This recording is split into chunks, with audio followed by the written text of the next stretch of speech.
wararkii ugu dambeeyay oo naga soo gaara magaalada Muqdisho waxa ay sheegayaan in madaxweyne Maxamed Siyaad Barre uu ka baxsaday caasimadda. waxaan iminka idinku wareejinayaa warakhriyaha Idris Xasan. mahadsanid.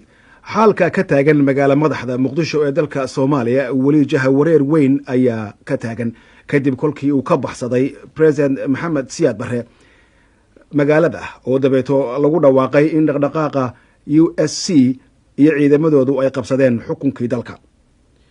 aqalka madaxtooyadana waxaa lagu waramay in cagta la mariyay oo la dhacay habeenkii sabtidii.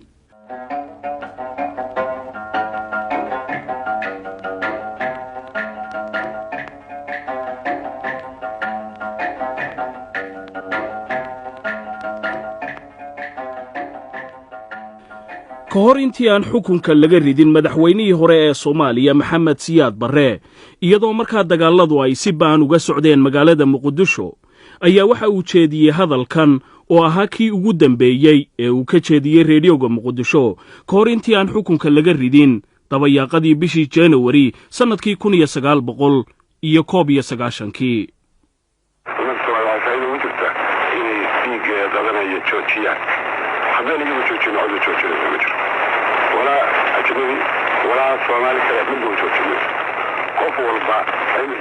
hadalkaasi oo idaacadda laga qabtay oo aan si fiican loo maqlaynin waxa uu ahaa ummadda Soomaaliyeed waxa ay faa'iido ugu jirtaa inay dhiigooda daadanaya joojiyaan haddaanay iyagu joojinna cid joojinaysa ma jirto walaa ajnabi walaa Soomaali kale cidina joojin mayso waxaanan anigu madaxweyne ahaan iyo Maxamed Siyaad ahaanba leeyahay war joojiya ilaah baan idinku dhaariye oo askartu ha joojiyaan oo shakhsiyaadka shicibka ka mid ahina ha joojiyaan.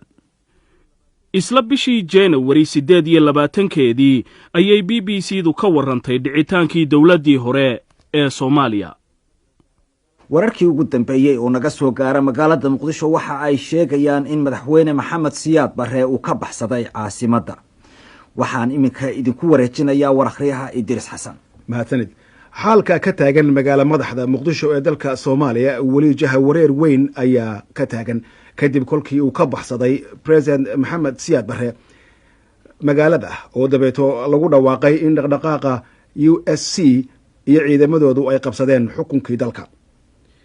aqalka madaxtooyadana waxaa lagu waramay in cagta la mariyay oo la dhacay habeenkii sabtidii.